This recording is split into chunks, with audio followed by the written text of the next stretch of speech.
कौन ब्रह्मा का पिता है, कौन विष्णु की मां, शंकर का दादा कौन है, हमको दे बता। ये जानने के लिए कृपया सुनिए। जगत गुरु तत्वदर्शी संत रामपाल जी महाराज के अमृत वचन सर्व पवित्र धर्मों के पवित्र शास्त्रों के आधार पर। अब आपने देखा जब ये युवा हो गए, ब्रह्मा को तो कमल के फूल पर बैठा कर सचेत कर दिया। ब्रह्मा तो आप कह रहा है कि जब मैं कमल के फूल पर बैठा था, मैंने अपने आप को कमल के फूल पर बैठा पाया और मुझे नहीं मालूम मेरा रचने वाला कौन है, मैं कैसे कहां से आ गया। तो इसने वह सृष्टि कैसे बता दी कि सदाशिव ने अपने अंदर से दुर्गा निकाली, ये मारे सट्टे फिर वहां पर। तो ये यहाँ पर ये नकलीपन है इन लोगों का। अब यहाँ जो ये अपने विषय में बता रहा है कि जब से ये होश में आया, उसके आगे की जो बात करे वो ठीक है इसकी, उससे पहले की गलत बकवास कर रहा है। अब यहाँ जब काल के खेल, वो राक्षस भेज दिए, ऊँचे नीचे उतरे नहीं था, डरता हो फिर सपीटता है नीचे। इकट्ठे करने थे तीनों। विष्णु जी वहां बेहोश पड़ा क्योंकि उसके अंदर वह दुर्गा भूतनी की तरह प्रवेश होगी अन्य रूप बना के, और जब वह निकली तो होश में आ गया। जैसे यहाँ देखते हो प्रेत आत्माएं आ जाती हैं, वो अचेत हो जाती है वो, और वो निकल जाती है भूतनी, फिर वो ठीक हो जाती है। तो ऐसे भूतनी की तरह विष्णु जी में प्रवेश थी वह, ये तो प्रत्यक्ष प्रमाण है। उसके निकलने के बाद सचेत हो गया। तो इसको अचेत रखा हुआ था इनको सबको। ये देखिए फिर पढ़ो एक बार, ये क्या बता रहा है कि ऐसे शेषशाही भगवान विष्णु के दर्शन हुए। वे योग निंद्रा के वशीभूत होकर गाढ़ी नींद में सोए पड़े थे। उनकी सारी चेष्टाएं शांत थी। नारद जी शेषनाग के सैया पर सोए हुए उन प्रभु को देखकर मेरा मन चिंतित हो उठा। इतने में भगवती योग निंद्रा याद आ गई। मैंने उनका सत्वन किया। तब वे कल्याणमयी भगवती विष्णु के विग्रह माने शरीर से निकलकर अचिंत रूप धारण करके आकाश में विराजमान होगी। दिव्य आभूषण उसकी छवि बढ़ा रहे थे, सारे आभूषण पहन रही थी। और जब योग निंद्रा या दुर्गा थी वैसे अपना अन्य रूप बढ़ा के इसमें प्रवेश थी, भगवान विष्णु के शरीर से अलग होकर आकाश में विराजने लगी। तब तुरंत श्री हरि उठ बैठे। यो होश में आ गया विष्णु जी, ये बेहोश पड़ा था पहले। तो ऐसे इन तीनों को ही ब्रह्मा जी खुद कहता है मैं कमल के फूल पर बैठा था, मुझे नहीं मालूम मैं कितना उत्पन्न हो गया। ऐसा गाद जल में 1000 वर्ष तक ढूंढता रहा, कहीं और छोर नहीं मिला। फिर आकाशवाणी कर दी काल ने, तप करो तप करो। इनको बैटरी चार्ज करवा लेता है अपने प्रयोग के लिए तप करके। तप किसी वेद में नहीं है, ये यहाँ से ब्रह्मा ने तप ले लिया कि आकाशवाणी करी थी इस काल ने, और इसने सोचा भगवान का आदेश है। ये इनका भगवान ने ना समझ मारा अभी तक। तो इस ब्रह्मा जी ने आगे वेदों को साथ लेकर, वेदों में कहीं तप करने का नहीं है, किसी भी सदग्रंथ में तप करने का नहीं है, बल्कि विरोध किया उसका। और ये तप इसने आकाशवाणी मान ली भगवान किया थी काल की। तो इसका यो डंगा साथ हटा दिया सब ऋषियों में। ये सारे बैठे रहे आंख नीचे हजारों वर्षों तक, इनमें सिद्धियां आ गई। फिर ये बकवाद करने लगे एक दूसरे पर प्रभु पाकन खातिर। इनकी सारे की ब्रेन मट्टी करवा दी इस काल में। अब जो प्रसंग चल रहा है कि फिर विष्णु जी होश में आ गया है, उसने मधु और कैटब राक्षस को मार दिया। 5000 वर्ष तक लगा रहा और मरे भी तब विष्णु जी से, जब वह दुर्गा नीचे आ गई सुंदर औरत बनकर, और मधु और कैटब उसकी तरफ देखने लगे बकवाद दृष्टि थे। जब पीछे तक विष्णु जी ने मारे, तो ये समर्थ भी नहीं है। ये देखो, तब तुरंत श्री हरि बैठ उठे। उन्होंने मधु और कैटब के साथ 5000 वर्ष तक बड़ी घमासान लड़ाई की। तब वे दैत्य मरे। पहले देवी के कटाक्ष से मधु और कैटब मोहित हो गए थे। इसके बाद भगवान विष्णु ने गोद में लटाकर उन्हें वही प्राणों से रहित कर दिया। अब देखो 5000 वर्ष तक विष्णु पर नहीं मरे वो 2 राक्षस, और इसने सर्वशक्तिमान बतावा थे। और वो मरे जब दुर्गा नीचे आ गई और सुंदर लड़की बनकर उनके आसपास घूमने लगी, और वो लागे बकवाद दृष्टि से देखकर, तब विष्णु ने पकड़ मार दिए दोनों। वो मरे भी कोई ना इस पे। ये देखो, ये तो इस इतिहास में लिखा है इनके में। पहले देवी के कटाक्ष से मधु और कैटब मोहित हो गए थे उसकी तरफ देख देख कर। उसके बाद विष्णु ने उनको गोद में लटाकर मारा। अब वहां मैं और भगवान विष्णु 2 थे, वहीं रुद्र भी आ गया, शंकर भी। अब शंकर जी को कैलाश पर्वत पर इसको बेहोश कर रखा था, वहां कोमा में रखा, ये युवा हो गया, वहां से इसको प्रेरित कर दिया, युवा आ खड़ा कराया, ये तीनों इकट्ठे कर दिए। अब तीनों को बैठा के विमान में, फिर वह दुर्गा आगे सामने ऊपर खड़ी होगी, इनको एक विमान आया ऊपर तक, इन्होंने सारी जाल साजी षड्यंत्र रच रखा है, सबको धोखा दे रखा है, और दुर्गा इस काल का पूरा सहयोग दे रही है डर के मारी। अब देखो जानते, अब वहीं पर रुद्र भी प्रकट हो गया। हम तीनों को भगवती अध्याशक्ति के दर्शन हुए, या दुर्गा खड़ी होगी वहां, उन्हें देखकर मनमुग्ध हो गया। हमने उनकी उत्तम स्तुति की, तब वे आदि शक्ति हम लोगों से कहने लगी। देवी ने कहा, ब्रह्मा विष्णु और महेश्वर, तुम भली भांति सावधान होकर अपने अपने कार्य में संलग्न हो जाओ। सृष्टि, स्थिति और संहार ये तुम्हारे कार्य है। ये कोई बात हुई? सृष्टि का शुरुआत कराती है कि एक दिन सृष्टि रचो, एक दिन पाड़ो और एक मारो।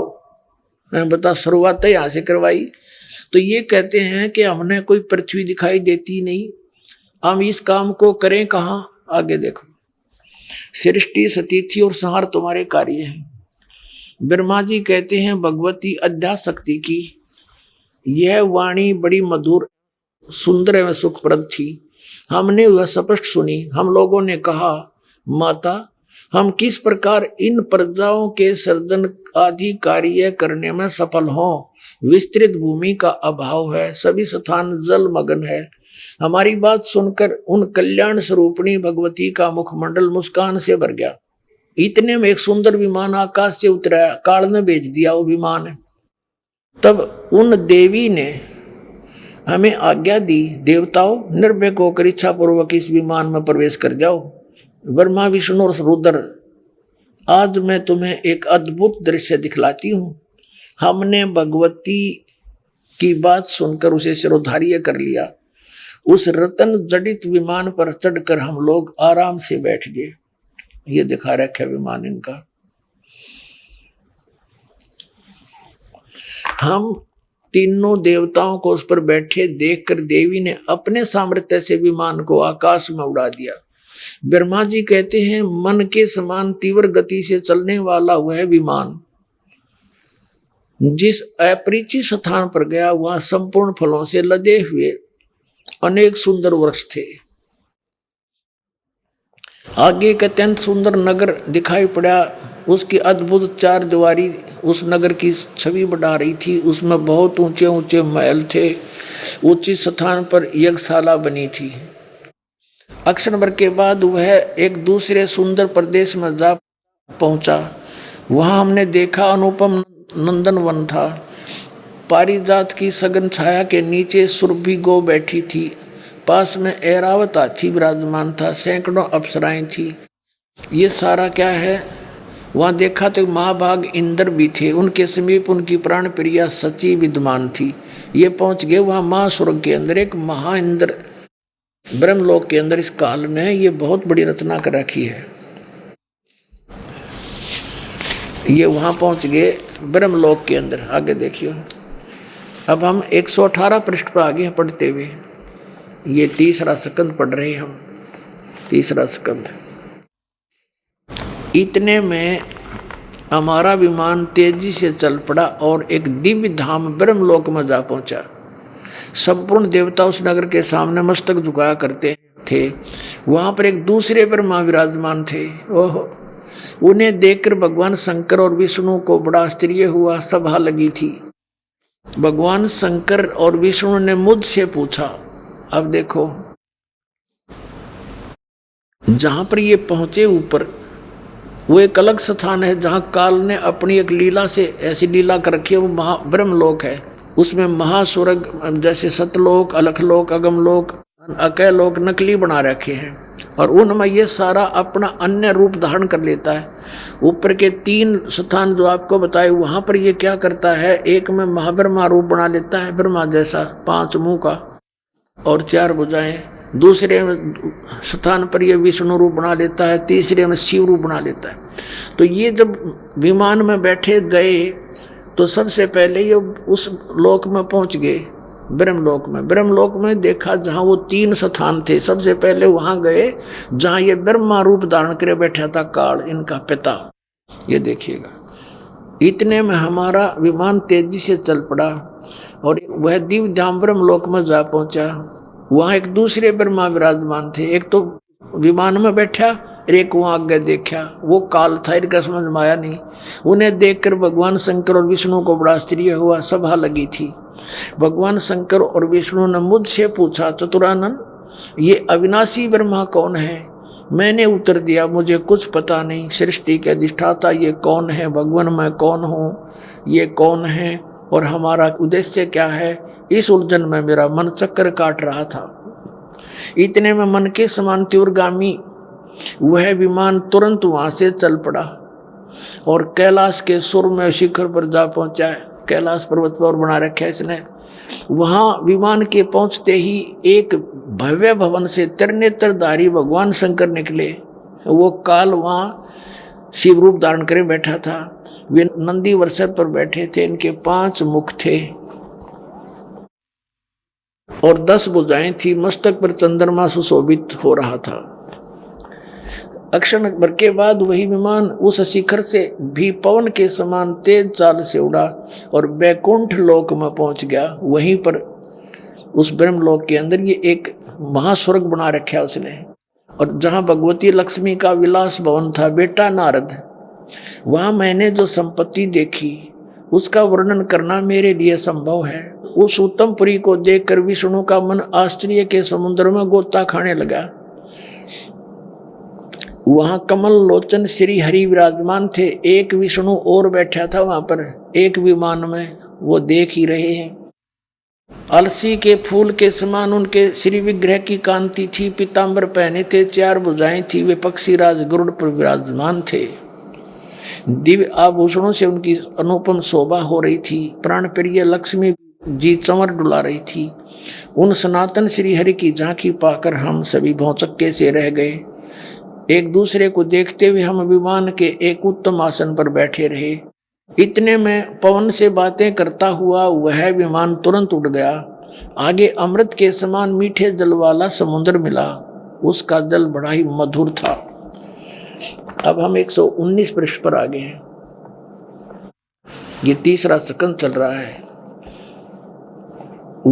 आगे उस समुद्र में चले गए। वहां एक मनोहर द्वीप था, सुंदर द्वीप था।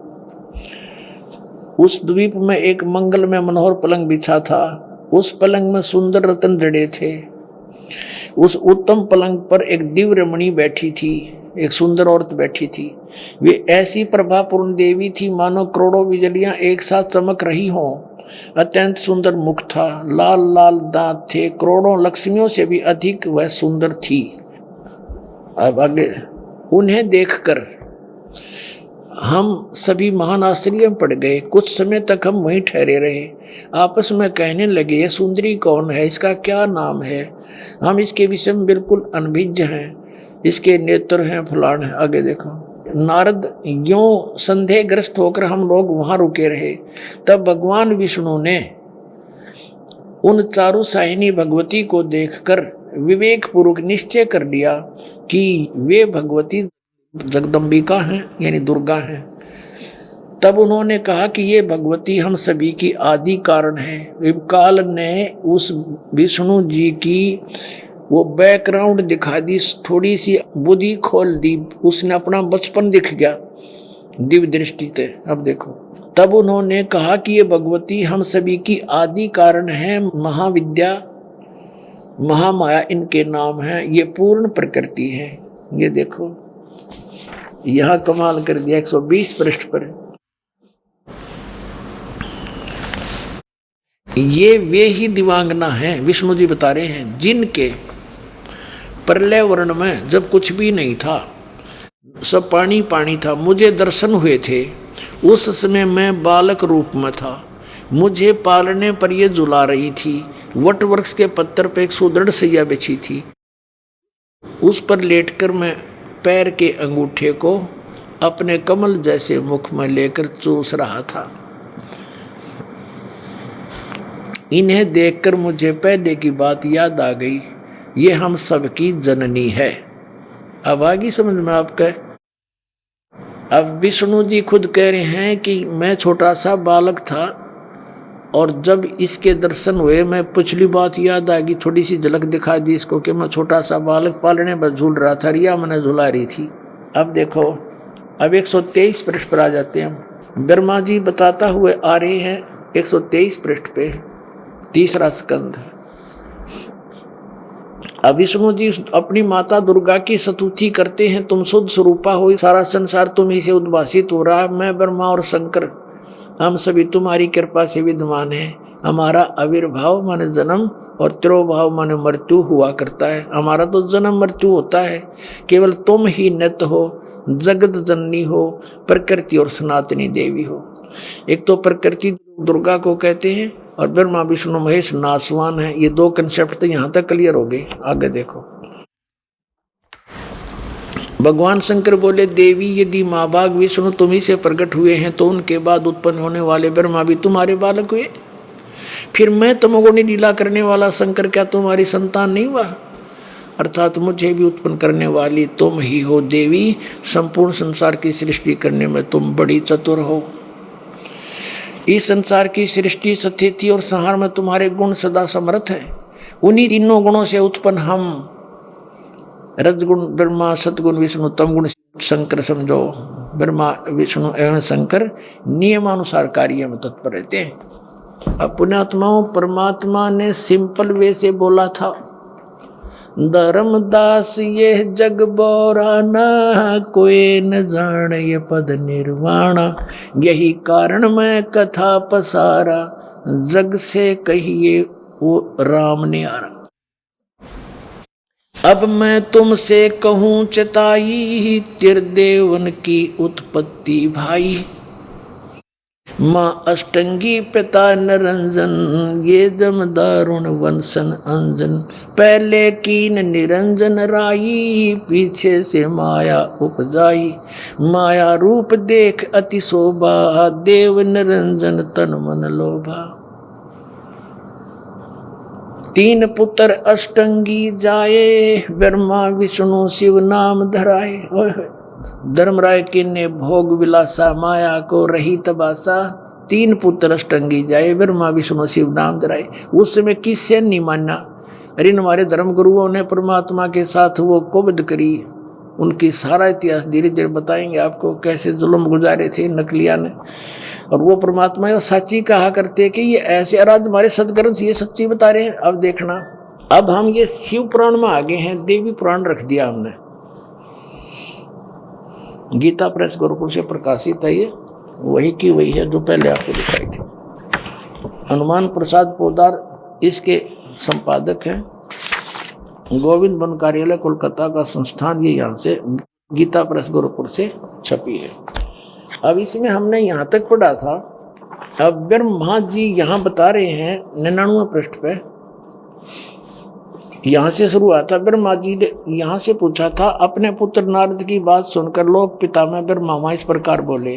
नारद जी ने पूछा था कि संसार की सृष्टि किसने की, कैसे रचा है संसार? ब्रह्मा जी ने कहा, ब्रह्मन देव शिरोमणि, तुम सदा समस्त जगत के उपकार में लगे रहते हो। तुमने लोगों के हित की कामना से उत्तम बात पूछी है। अब यहाँ बताते हैं, जिसमें समस्त चराचर नष्ट हो गया था, कुछ भी नहीं था, उस समय केवल तत् सत ब्रह्म इस श्रुति में जो सत सुना जाता है एकमात्र वही शेष था।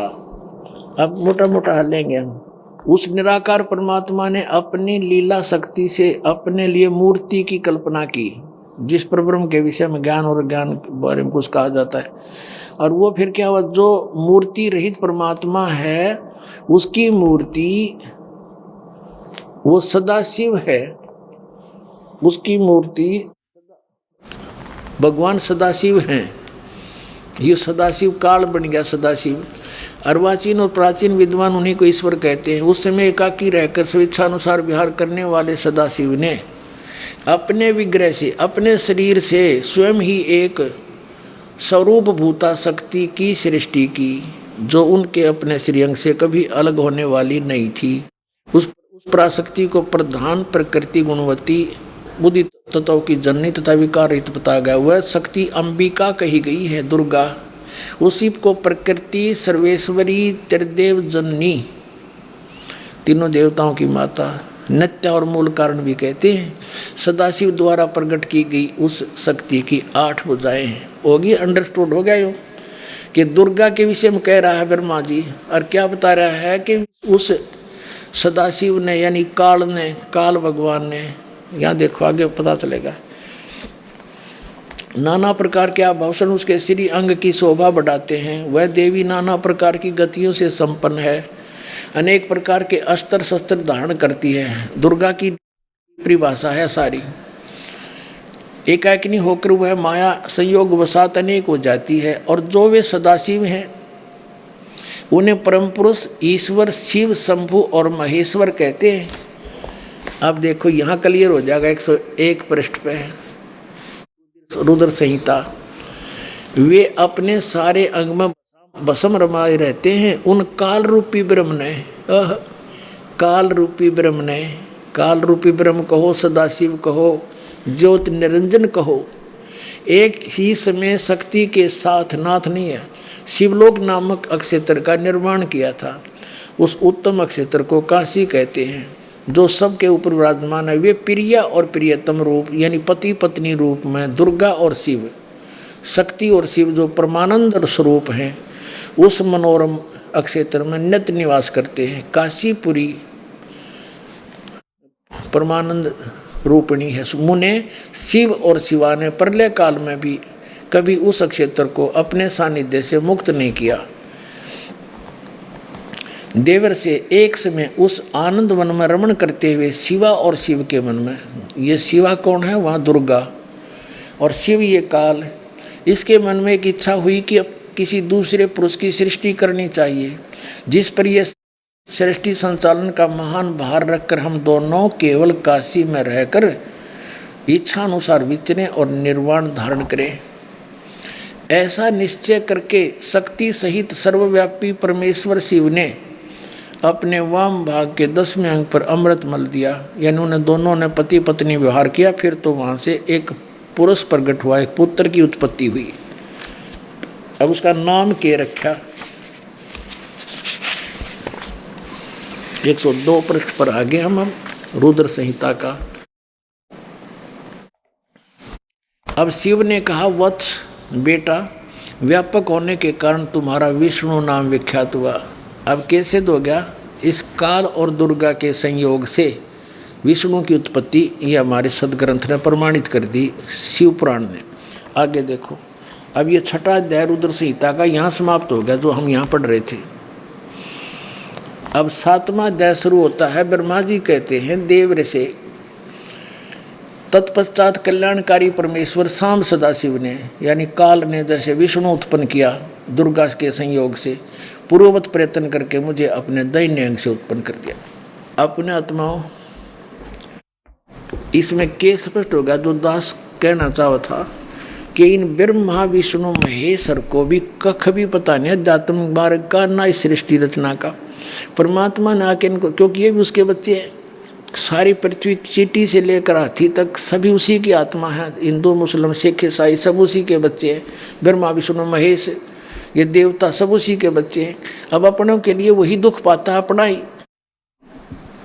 इस काल ने हमारी मत मार रखी है।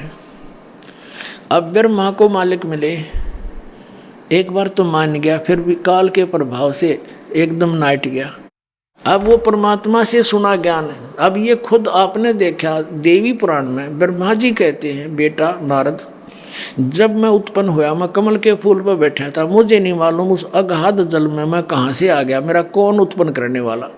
तो इसने न्यू कैसे पता लग गया कि वह शिव जी ने, उस सदा शिव ने अपने शरीर तो वह देवी निकाल दी। ये कहाँ से ज्योतिष सोच दी इसने, ये मारे सट्टे।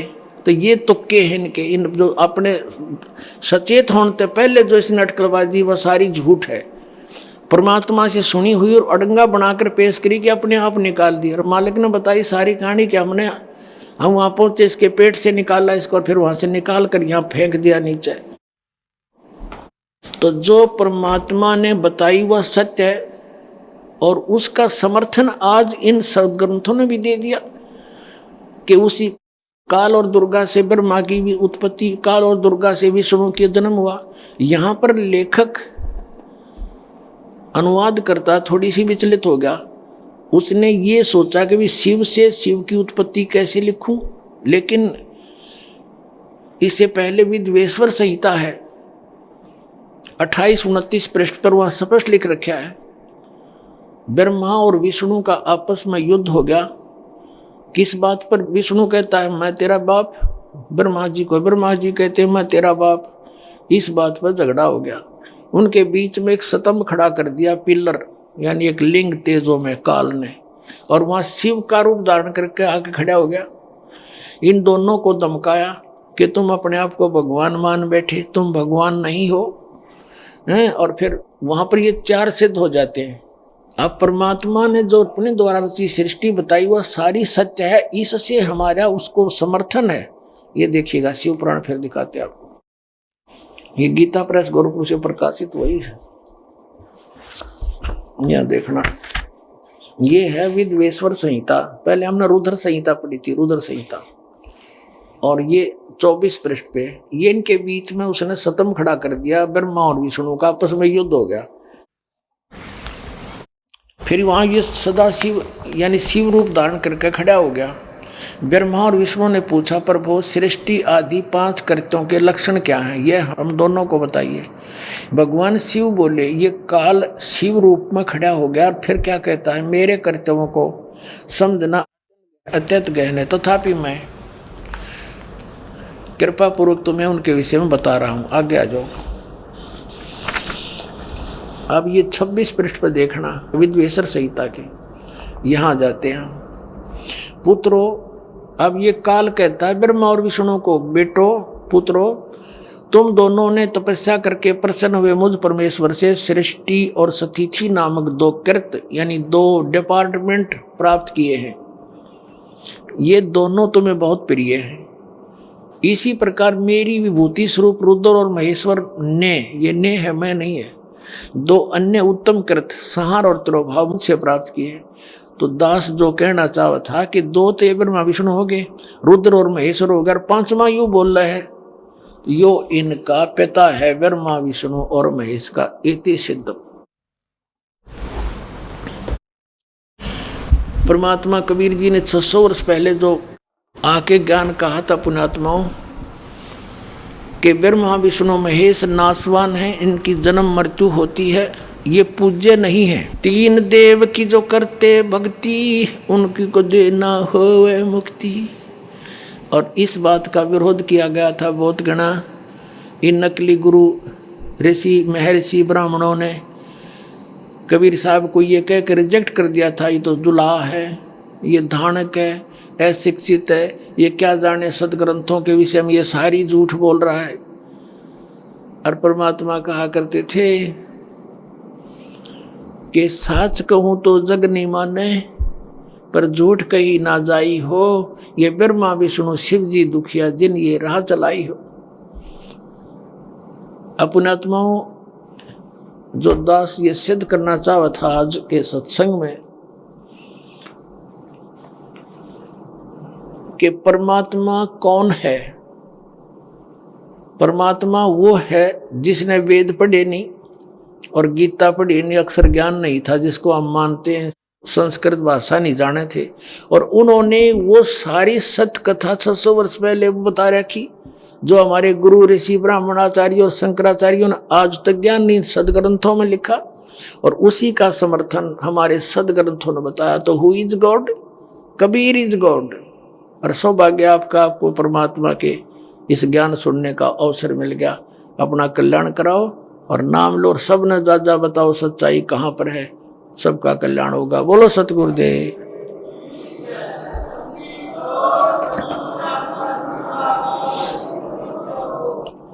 परम पिता परमात्मा पूर्ण ब्रह्म सर्व सृष्टि रचनहार कुल मालिक कबीर परमेश्वर जी की असीम कृपा से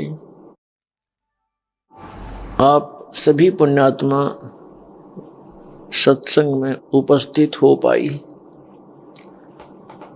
आप जी को सत्संग उपलब्ध हुआ, आपका बड़ा सौभाग्य है। परमात्मा ने, कबीर परमेश्वर जी ने यथार्थ ज्ञान स्वयं ही आकर के हमें प्रदान किया है। सच्चिदानंद घन ब्रह्म की वाणी में, कबीर वाणी में। परमात्मा के अतिरिक्त अन्य जितने भी यहाँ के, जिनको हम भगवान कहा करते थे, ये सभी जीव संज्ञा में हैं। और जीव को अपने सतर का ही ज्ञान होता है। परमात्मा को सर्वज्ञ कहा जाता है। उस परमेश्वर ने आके बताया है, कबीर सत्संग की आधी घड़ी और तप के वर्ष 1000 तो भी बराबर है नहीं, कहे कबीर विचार। अब परमेश्वर ने अपने ऊपर ही सब उदाहरण देकर के हमें समझाने की चेष्टा की है। कबीर राम बुलावा भेजिया, दिया कबीरा रोए, जो सुख है संत के संग में, वो बैकुंठ में ना होए।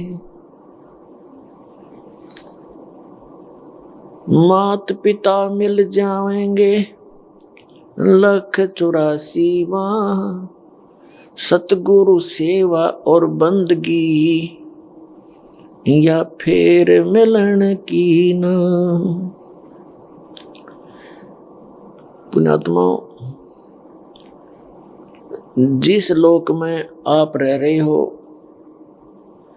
ये लोक रहने का नहीं है। ये तो ऐसा है जैसे हम विवश होकर के कोई जेल में रह रहे हो। परमात्मा ने बताया है, एक पुन्नी एक पापी आया, एक है सोम दलेल रे, गरीब दास सतपुरुष भजन बिन, सब ही जम की जेल रे। आदरणीय गरीबदास साहिब जी को परमात्मा आकर मिले थे। उनको फिर सचखंड लेकर गए थे, सतलोक में, जहां परमात्मा रहते हैं और जहां हम पहले रहा करते थे। हम वहां गलती करके यहां काल की जेल में फंस गए। क्या बताया है कि एक पुन्नी एक पापी आया, एक है सूम दलेल रे, गरीब दास सतपुरुष भजन बिन, ये सब ही काल की जेल रे। जब तक हमें सतगुरु नहीं मिलते, सत्संग उपलब्ध नहीं होगा। और जब तक हमें सत्संग नहीं मिलेगा तो हमें ज्ञान नहीं होगा। जब तक हमें सत्संग नहीं मिला था तो हमने स्वर्ग तक को ही अंतिम सुख में प्लेस मान रखे था, सुख में स्थान मान रखे थे। नरक की इच्छा कोई नहीं करता। किसी की मृत्यु हो जाती है तो कहते हैं स्वर्गवासी हो गया, कोई नहीं कहता नरकवासी हो गया। जबकि परमात्मा के विधान में दोनों ही वास करने पड़ते हैं प्राणी को, जब तक वो सत्य पुरुष की भक्ति नहीं करता। और सत्य पुरुष की भक्ति का ज्ञान आज तक चंद महापुरुषों को छोड़कर, या परमात्मा ने तो बताया ही था करके, अन्य किसी को नहीं है। वर्तमान में इस दास के अतिरिक्त इस विश्व में सतपुरुष की भक्ति का किसी को ज्ञान नहीं है। सतलोक जाने के उन 3 मंत्रों का किसी को ज्ञान नहीं है। तो उन मंत्रों के बिना मोक्ष नहीं हो सकता। और वो मंत्र जिसके पास नहीं है तो वो मोक्ष प्राप्ति नहीं कर सकते। तो क्या बताए हैं, जब तक सत साधना नहीं मिलती, यहाँ किए हुए पुण्य के आधार से प्राणी स्वर्ग चले जाते हैं। वो स्वर्ग क्या है? स्वर्ग एक होटल समझो, रेस्टोरेंट में वही प्रवेश कर सकता है जिसकी जेब मोटी हो, जिसके पास 10-5 हजार रुपये हो, और वहां जाकर वही मौज मस्ती मना सकता है क्योंकि वहाँ सब खर्चा उसकी जेब से ही होगा, लेकिन सुविधा सारी मिल जाएंगी। घंटी बजाते ही सेवादार आएगा, वांछित वस्तु जो वहाँ उपलब्ध होगी वो आपको प्राप्त कराएगा, और जेब आपकी ही ढीली होती चली जाएगी, यानी पैसा आपका खर्च होगा। ऐसे ही जो स्वर्ग में चले जाते हैं वो अपने पुण्यों की गठड़ी ले जाते हैं, वो परस भर के ले जाते हैं पुण्यों का, और वहाँ सारा खाली करके फिर वापस मुंह लटका के कंगाल हो करके आ जाते हैं। उसके उपरांत यहाँ का नियम है, जैसे कर्म करेगा वैसा ही फल मिलेगा। दोनों ही भोगने पड़ते हैं प्राणी को। उसके पश्चात फिर नरक में जाएगा, नरक में अपने पुण्यों का दंड भोगेगा। उसके उपरांत फिर यहीं पृथ्वी पर आएगा। कुछ ऐसे संस्कार हैं जो उसने पशु योनि, पक्षी योनि यानी 84 लाख योनियों में इनके शरीरों में ही कष्ट उठाकर वो खत्म करने पड़ेंगे। उसके पश्चात फिर कभी टर्न वाइज नंबर आवेगा मनुष्य जीवन का। मनुष्य जीवन के अंदर फिर हमारी ये बकवाद फिर शुरू हो जाती है जो अब हम कर रहे हैं। तो इसके विषय में बताया कि ये अरहट का कुआं लोई, रहट का कुआं, नीचे से पानी भरा जैसे रहट। अब तो नहीं देखा होगा बच्चों ने, हमारे समय में भी एकाधा रहट कहीं कहीं पर विद्यमान था। एक कुआं होता था कच्चा, उस कुएं के ऊपर एक ऐसे स्पोर्ट दी जाती थी बल्ली की, लकड़ी की, और उनमें एक पुली बांध दी जाती थी, पुली, और उस पुली के ऊपर एक चैन लगा दी जाती थी। उस चैन के ऊपर बाल्टियां वेल्ड कर दी जाती थी। उसको समझने के लिए ये चित्र देखिएगा, क्योंकि आध्यात्मिक ज्ञान को समझने के लिए हमें सभी इन प्रमाणों की आवश्यकता है। ये देखिएगा, इस चित्र से आसानी से आप समझ सकोगे। ये समझो एक कुआं है, इसमें यहां तक जल भरा हुआ है। ये एक लकड़ की पुली बनी हुई है, इसके ऊपर ये चैन लगी हुई है, ये चैन लगी हुई है, बेल्ट, और इसके ऊपर ये बाल्टियां फिट कर रखी हैं, वेल्ड कर रखी है। और इसके आगे चल के एक रोटेट करने का एक लकड़ सा होता था, पार्ट बोल रहे हैं उसने, लंबी, उसको बैलों से चलाया जाता। ये पुली घूमती थी ऐसे।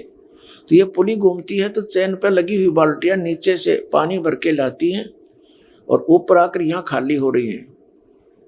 पानी इधर खेतों में चला जाता है। ये सिंचाई के लिए प्रयोग किया जाता था अरहट।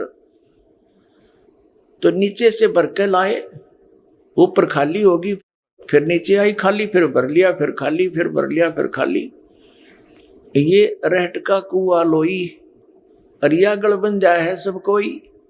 कीड़ी कुंजर और अवतारा, ये कीड़ी चीटी और कुंजर हाथी, और ये अवतार महेश बर विष्णु ब्रह्मा जी, कहते हैं इनकी भी जन्म मृत्यु होती है। ये भी नरक और स्वर्ग दोनों को भोगते हैं, फिर इस 84 लाख योनियों में आ जाते हैं।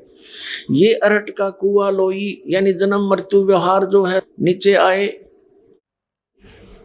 यहां मनुष्य का जन्म हुआ, पुण्य पाप इकट्ठे करे, ऊपर पहुंच गए, पुण्य स्वर्ग में खाली कर दिए, पाप नरक में, फिर खाली होकर वापस आए। फिर यहाँ पाप तो स्वयं हो जाते हैं और कुछ पुण्य भी स्वयं हो जाते हैं। जैसे खाना खा रहे हो, स्वाभाविक टूक फेंक दिया कुत्ते को, चींटियों को। जैसे आप आटा बनाते हो, कुछ रोटी, कुछ आटा नीचे गिर गया, उसको बुहार दिया, चींटियों के मुंह पड़ गया। इस तरह का भी आपको स्वयं पुण्य भी हो रहे हैं और पाप घने होते हैं। और पुण्य, विशेष पुण्यों को बनाने के लिए हमने विशेष व्यवस्था करनी पड़ती है। तो दोनों ही पुण्य स्वर्ग में नष्ट किए, खाली जेब करी, और पाप नरक में, और फिर यहीं आगे, फिर यही प्रोसेस, पुण्य बने या पाप, फिर ऊपर गए, फिर नीचे, फिर ऊपर गए, फिर नीचे। कहते हैं इसका अंत अब हो सकता है। अब क्या बताते हैं, कीड़ी कुंजर और अवतारा, ये हर हट डोर बंधे कई बारा, ये हर हट डोर बंधे कई बारा। ये ब्रह्मा विष्णु महेश भी जन्मते मरते हैं और फिर 84 लाख योनियों में आम प्राणी की तरह भटक रहे होते हैं। अन्य ब्रह्मा विष्णु महेश ये काल फिर से दुर्गा से उत्पन्न करके उन पोस्टों पर रख देता है। ये यहाँ की व्यवस्था है। इसके विषय में क्या बताया है कि एक पुण्य एक पापी आया, एक है सोम दलेल रे, गरीबदास सतपुरुष भजन बिन, ये सब ही काल की जेल रे। तो हम यहाँ जेल में रह रहे हैं, हम स्वतंत्र नहीं है। आप अपने कर्मों के आधार से एक दूसरे के साथ जुड़े हुए हो। किसी की पत्नी परेशान करती है तो किसी का पति कर रहा है, किसी का पिता शराबी है तो किसी का पुत्र शराबी है, किसी की बेटी निकम्मी है तो किसी का बेटा निकम्मा है। यानी वो संस्कार हमारे जुड़े हुए हैं और वो हमें भोगने के लिए विवश रहना पड़ता है। और फिर हम अन्य यहाँ कष्ट हमारे ऊपर हैं, जैसे हम बच्चों की परवरिश करते हैं, उसके वश होकर के हम सारा दिन काम करते हैं, शाम ने अपनी उसी कोठड़ी में आ जाते हैं। तो ये ऐसी व्यवस्था है इस जेल की, हम लगते हैं स्वतंत्र लेकिन हम हैं पूर्ण रूप से परतंत्र। प्रत्येक क्रिया में हम परतंत्र हैं। ये कुछ दिनों में आपका समझ में आ जाएगी। जैसे संतानों उत्पत्ति की व्यवस्था है, इसमें विवश है प्राणी। और भी जैसे पेट ऐसा लगा दिया, शरीर ऐसा दे दिया, इसमें 3 टाइम कुछ डालेंगे तो ये काम करेगा ना, कतई नहीं करे, खत्म हो जाएगा। तो ये हमारी व्यवस्था है, ये हमारी मजबूरी है इस जेल के अंदर। और स्वतंत्र हम होंगे सतलोक में जाके, वहां कोई काम नहीं करना। निष्कर्म में मोक्ष वहां प्राप्त होगा, बिना काम किए प्राप्त होगा आपको, और यहां करके ही उपलब्धि होगी। आप जी को कल भी बताया था, फिर भी थोड़ा रिवाइज करते हैं। आप जी यहाँ पर जो रह रहे हो, इसको दूसरे शब्दों में अब ऐसे डिफाइन करेंगे। एक तो ये जेल है ही, क्योंकि यहाँ जन्म मृत्यु और पशु पक्षियों की योनियां, ये बहुत कष्ट है। मनुष्य जीवन में भी कोई प्राणी सुखी नहीं है। परमेश्वर ने आके बताया है कि तन दर सुखिया कोई ना देखा, जो देखा सो दुखिया हो। उदय अस्त की बात करे, मन सबका करया विवेका हो। घाटे बाधे सब जग दुखिया, क्या गृहस्थी बैरागी हो। सुखदेव ने दुख के डर से गर्भ में माया त्यागी हो। जंगम दुखिया जोगी दुखिया, तपस्वी को दुख दूना हो। आशा तृष्णा सबको व्यापे, कोई मैल न सुना हो। साच कहूं तो जग नहीं माने, झूठ कही ना जाई हो। ये ब्रह्मा विष्णु शिव जी दुखिया, जिन ये राह चलाई हो। फिर परमात्मा बताते हैं कि सुरपति दुखिया, भूपति दुखिया, रंग दुखी बपरीति हो। कह कबीर और सब दुखिया, एक संत सुखी मन जीती हो। परमात्मा कहते हैं निर्धन ये सोचता है धनवान घना सुखी होगा। अब धनवान पैसे वाले को सुख कभी भी नहीं हो सकता, ये सत्कर मान लेना। भट्ठी के पास बैठकर ठंड की तलाश करे आदमी, स्वप्न में भी नहीं हो सकता।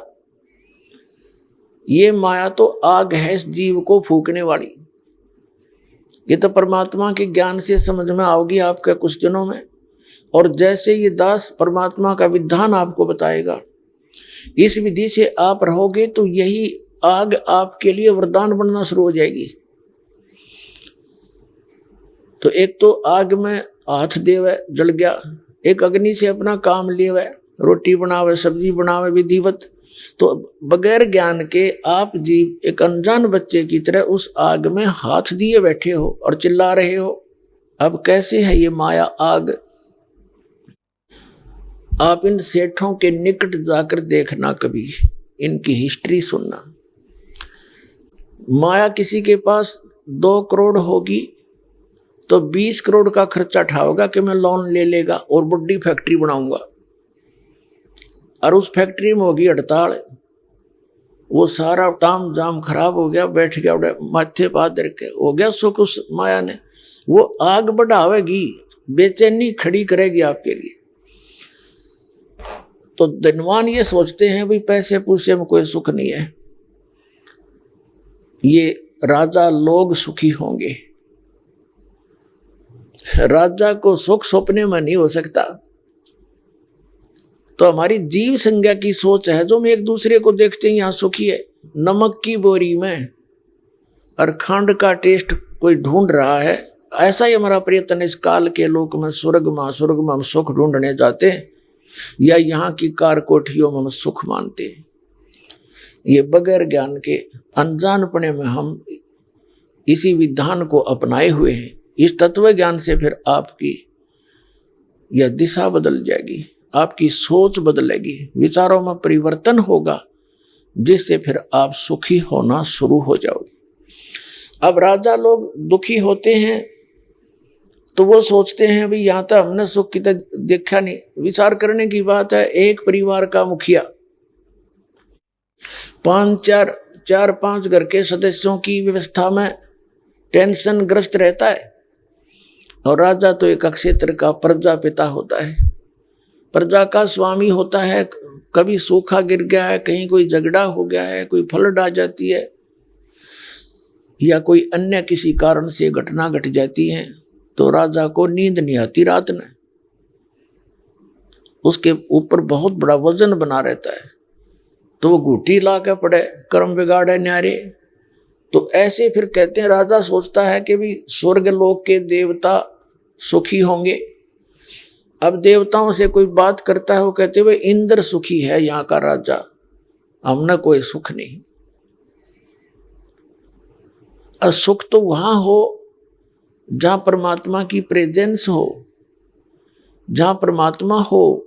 तो यहाँ 21 ब्रह्मांड में काल की प्रभुता है, इस काल की व्यवस्था है, तो यहाँ सुख हो ही नहीं सकता। फिर इंद्र ये सोचता है कि ब्रह्मा विष्णु महेश सुखी होंगे।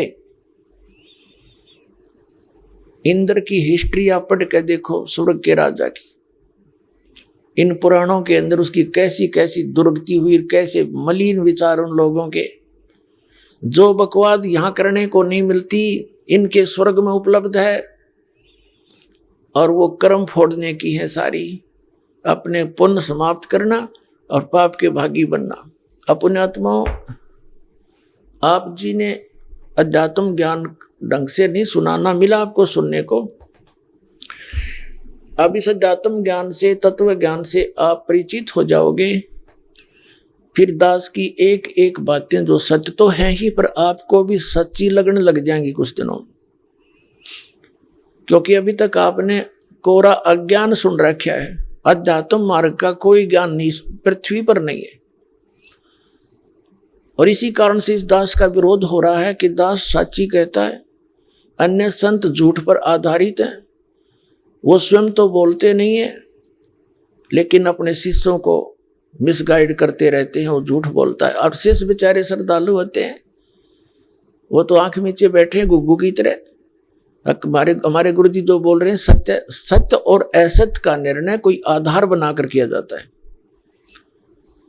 हमारे आधार हैं हमारे सदग्रंथ और उन महापुरुषों का अनुभव जिन्होंने परमात्मा पाया। इसके विपरीत जो ज्ञान दे रहा है वो झूठ बोल रहा है, वो झूठा संत है, और जनता को गुमराह करके पाप का भागी हो रहा है, और उसके अनुयायी भी अपना जीवन नाश कर रहे। उन्हीं के लिए दास तड़प रहा है, भटक रहा है, और ये रह कर ये कथा सुना रहा है, और बार बार चिल्ला रहा है कि तुम गलत दिशा में जा रहे हो, ये संत झूठे हैं, इनके पास भक्ति मार्ग है नहीं, तुम्हारा जीवन नाश हो रहा है। और ये अनमोल मनुष्य जीवन, हीरा जन्म अनमोल था, यो कौड़ी बदले जावे। तो पुण्यात्माओं, इंद्र सोचता है ब्रह्मा विष्णु महेश सुखी होंगे। इन ब्रह्मा विष्णु महेश का इतिहास पढ़ कर देखो पुराणों में, अपने ही इतिहास में, इन्हीं की जीवनी में लिखा है ये कितने सुखी। विष्णु जी ने नारद जी के बंदर का मुंह लगा दिया जब वो व्याकरण की तैयारी कर रहा था स्वयंवर में। नारद जी ने भगवान विष्णु से विष्णु जी का स्वरूप मांगा था कि मैं सुंदर दिखूंगा, लड़की मुझे सेलेक्ट कर लेगी। अब विष्णु जी ने उसका बंदर का मुंह ला दिया। उस बंदर के मुंह के कारण उसका विवाह होया नहीं। अक्षुब्ध होकर नारद जी ने विष्णु जी को श्राप दे दिया कि तू एक जीवन अपनी पत्नी के वियोग में बितावेगा। अब नारद के श्राप से और विष्णु जी की घिघी बंदगी, श्री रामचंद्र रूप में राजा दशरथ का जन्म हुआ। युवा होते ही विवाह हुआ, विवाह होते ही वनवास हो गया। वनवास में सीता जी का अपहरण हुआ और 14 वर्ष वन में काट के रावण के लट्ठम लट्ठा होके उसने वापस लाए सीता जी को। कुछ दिन के बाद, 1.5 वर्ष के बाद उसको घर से निकाल दिया। आप अयोध्या का राजा और बच्चे किधर जंगल में, उनका नो खैर खबर नहीं हो रहा है, कहाँ रहे। जिस व्यक्ति के बच्चे कहीं और स्वयं कहीं, वो स्वप्न में भी सुखी नहीं हो सकता, चाहे कितनी बात बनावे। और अंत में सरयू नदी के अंदर समाधि लेकर शरीर त्याग गया। उसी के बाद श्री कृष्ण रूप में जन्म हुआ श्री राम का, यानी श्री विष्णु जी का। श्री कृष्ण जी के इतिहास को देख लो, जेल में जन्म हुआ, मामा दुश्मन बन गया। कदे शिशुपाल लठ लेकर आ गया सेना लेकर के, कभी जरासिंह आ रहा है, कभी काल्यवन चढ़ाई कर रहा है, और उनके लट्ठम लट्ठा कुछ मार दिए, बतेरे मारे भी, लेकिन फिर भी उन्होंने बुद्धिमता से काम लिया। मथुरा त्याग कर बहुत दूर चले गए। कति एंड में पहले ऐसे जंगल वंगल थे, किसी ने पता नहीं कहाँ चले गए। एक समुद्र के अंदर एक टापू ढूंढ के वहां रहने लगे, द्वारका। एक द्वार वाली नगरी बना ली, कोई आओगा तो उसके ऊपर सारी सेना रख दूंगा, एक जगह मुकाबला कर लेंगे। तो सारे वहां रहने लगे, वहां टाइम पास किया। अंत में श्री कृष्ण जी के सामने उसका पूरा कुल नाश हो गया, लड़का मर गया आपस में, दुर्वासा जी के श्राप थे। और श्री कृष्ण जी के पैर में एक शिकारी ने तीर मारा, विषाक्त, जिसके कारण श्री कृष्ण जी यानी विष्णु जी की मृत्यु हुई। तो परमात्मा कहते हैं, साच कहूं तो जग नहीं माने और झूठ कही ना जाई हो, ये ब्रह्मा विष्णु शिव जी दुखिया जिन ये राह चलाई हो। शंकर भगवान का इतिहास देख ले। उस भस्मागिरी ने तपस्या की श्री शिव जी के द्वार के सामने। जब भगवान शिव जी ने कहा कि मांग भी के मांगेगा, क्या मांगा कि भस्म कड़ा दे दे। एक कड़ा था उनके पास जिसके अंदर एक शक्ति थी, जिसके सिर पे रख कर कह दिया जाता कि भस्म, वो नष्ट हो जाता था, जल जाता था, राख बन जाती थी। शिव जी ने वो भस्म कड़ा अपने पुजारी को दे दिया, भगत को, भस्मागिरी को। अब भस्मागिरी के को बदले रहा था मन में कि शिव जी को मारूंगा, इसकी पत्नी को अपनी बहू बनाऊंगा, पत्नी बनाऊंगा। और फिर उस भगवान के श्री शंकर जी को मारने के लिए चैलेंज कर दिया कि होले होशियार शंकर, अब तुझे मारूंगा और तेरी पत्नी को पत्नी बनाऊंगा। भगवान शंकर भाग लिया, स्पीड खींच दी, आगे आगे भगवान, पाछा पाछा पुजारी। जहां बाजे तो जीवन है कोई यहाँ पर? बता, ऐसा दुष्ट व्यक्ति अपने भगवान यानी भगवान की पत्नी पर नीत खराब कर रहा, और शंकर जी ने पता नहीं कि ये बकवाद लिए खड़ा है। और इनको अंतर्यामी मृत्युंजय कालजय सर्वशक्तिमान कहा करते ये नकली संत। तो परमात्मा कहते हैं, तन दर सुखिया कोई ना देखा, जो देखा सो दुखिया हो। उदय अस्त की बात करे, मैंने सबका किया विवेका हो। सुरपति दुखिया, भूपति दुखिया। भूपति माने सारी पृथ्वी का मालिक भी हो जावे तो भी दुखिया, महादुखिया। और रंग दुखी विपरीती हो, गरीब तो अपने आप दुखी है, उसके स्वाभाविक दुखी, उस पर सारे ही संकट हैं। कौन गरीब? जिसके पास भक्ति नहीं है। और जो भक्ति सत भक्ति कर रहा है वो तो परम धनी है, भगवान का बच्चा।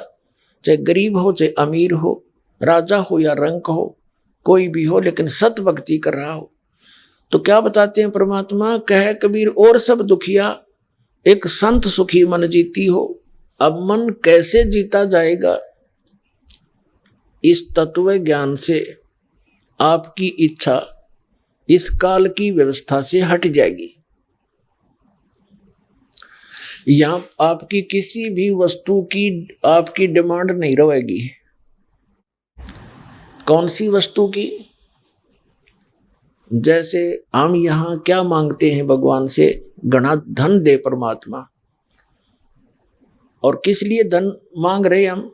हमें धन माया की आवश्यकता किस लिए पड़ी? हमने अपनी जो परंपराएं हैं वो घनी फैला रखी है।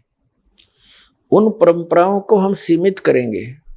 विवाह शादियों में जो हम बेमतलब का खर्चा और फंड बकवाद करते हैं, नाचना गाना डीजे बजाना, ये कोई कर्तव्य है मनुष्य का? अब इसे लोक में जेल में नाचे, हम तो जेल के अंदर बंद हैं। 1 मिनट का भरोसा नहीं कि बिजली गिर जा।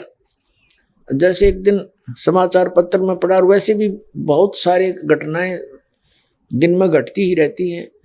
विवाह हुआ एक बालक का, विवाह की तैयारी हुई, दूल्हे के घर पे खूब डीजे बजे, नाचा गाना हुआ।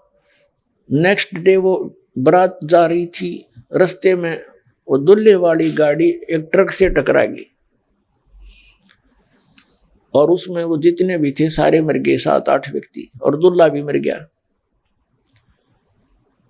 अब टक्कर मार रहा पूरा परिवार। पहले दिन तो नाचे कूदा बकवाद करे था, अरे बाल पाड़े वो बहनें, उनकी बहनें माताएं और टक्कर मार रही हैं।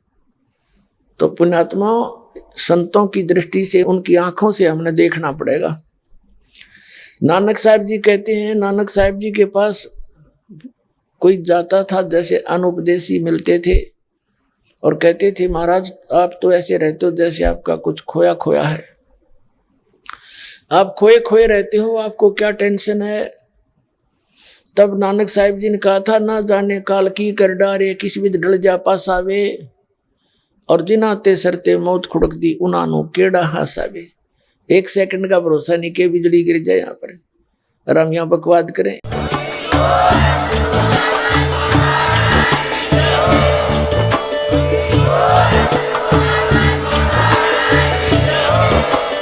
आप सुन रहे थे जगत गुरु तत्वदर्शी संत रामपाल जी महाराज जी के मंगल प्रवचन। अधिक जानकारी के लिए विजिट कीजिए हमारी वेबसाइट www.jagatgururampalji.org। संत रामपाल जी महाराज जी के शुभ आशीर्वाद से पूरे विश्व भर में 500 से भी ज्यादा नाम दीक्षा केंद्र हैं, जिन पर संत रामपाल जी महाराज जी द्वारा ऑनलाइन निशुल्क नाम दीक्षा दी जा रही है। अपने नजदीकी नाम दीक्षा केंद्र का पता करने के लिए संपर्क करें 8222880541।